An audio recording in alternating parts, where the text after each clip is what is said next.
begin their hearings next week seeking that very truth. With me, Congresswoman Ileana Ros Lehtinen, Chair of the House Foreign Affairs Committee from Miami, and Congressman Tom Rooney, House Intelligence Committee from D.C. Thank you so much for being with us this evening. Thank you, Judge. I'm going to start with you, Chairwoman. You chair the House Foreign Affairs Committee, and I understand that you have written, I believe, 3 letters to Secretary of State Hillary Clinton. Did you ever get a response from her? Well, we're waiting for that response. The response that we got for the hearing that we've got scheduled for her to testify on Thursday is, sorry, I'm in Australia because they've got a very important meeting concerning defense needs. So she says that she's negotiating with us. Perhaps she will appear before us before the end of November. But this is we want an open hearing because the American people deserve answers. Every time we have a closed hearing, a classified briefing, we will be having another one this week, and those are all fine and good. But what happens is that then the administration is free to leak any information that it wants to the press, and we are not able to discuss any of the testimony that they've given to us in a classified hearing. And why do we want this in an open hearing?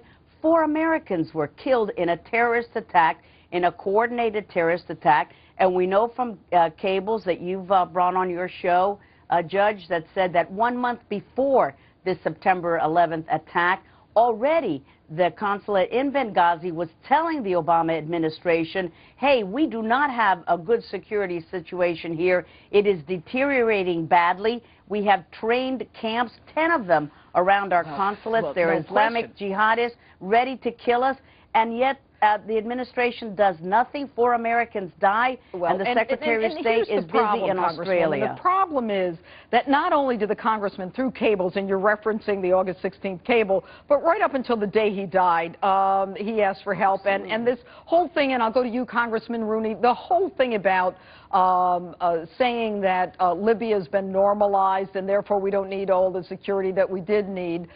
Do you think you're going to get straight answers at the House Intel Committee that you're on?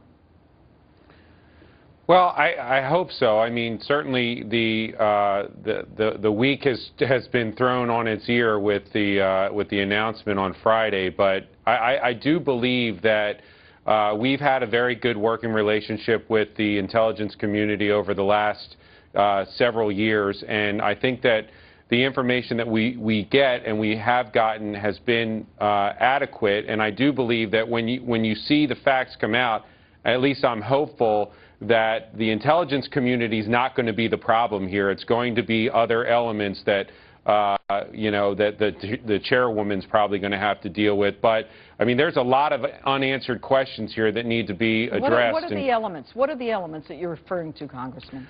Well, I think that you get to a point where you do your job as the intelligence community and you let the powers that be above you know that this is what's going on. What do you want to do? And then it sort of becomes a you know, a State Department issue or an administration issue. I do not feel that the intelligence community was, as they have said, was the one who made the call that we are going to stand down and we are not going to engage. And those are the type of things that we'll hear. And let me make it clear that, Congressman Rooney, you have a military background, yes? Right. Tell us what that is. I was a judge advocate in the Army, as was my wife, and I also taught constitutional law at West Point. Okay. And so, I mean, you believe that, that the general in resigning, do you think that has anything to do with his ability to speak freely about these issues? I'm not going to speculate about that, but I will tell you that we want to hear from him, regardless of whether or not he's the director of the CIA or not. I mean, he will be asked to come testify, I'm sure, at some point, because he was the director on watch at that point. You know, it doesn't matter that he's currently the director or not. Right. We're going to ask him to come in and tell us what he saw, what he knew. We've got, as Ileana said, we've got questions. They have to be answered. General Petraeus was there when it was going on, so we'll hear from him. Congresswoman, let me go to you for a second. If Hillary Clinton And she, of course, is the Secretary of State, Department of State, responsible for security for our diplomats. Our ambassador of security was reduced at a time when people were receiving danger pay, and there are all these al-Qaeda training camps that they're complaining about. If she makes the decision not to testify, will you, or prolongs it until when she leaves, will you subpoena her? Well, we're hoping that it never comes to that.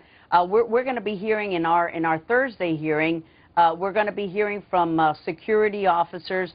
One person is a 30-year retired CIA security embassy officer who's going to tell us what kind of needs there were in the consulate in Benghazi, why those needs perhaps were not met. We're going to be hearing from the GAO, the Government Accountability Office, and they're going to tell us that the demands on state in time and time again have not been met. They have not addressed those security needs. Benghazi is just one of the many kind of problems that we could have worldwide. We hope that the Secretary of State, just like Tom said, he's got a good working relationship with the intelligence community. We have a good working relationship with the Department of State.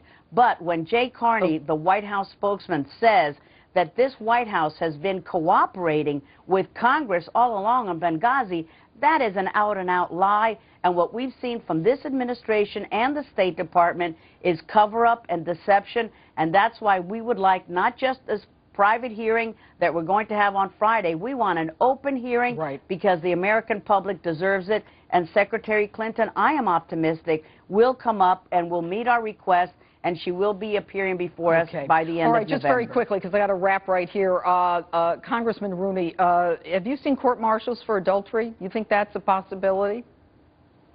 I don't see it here. I mean, obviously, Article 134 of the UCMJ allows for that, and certainly General Petraeus has probably signed the orders from military judges for junior officers throughout his career, so it's possible, and we technically still would have jurisdiction over them.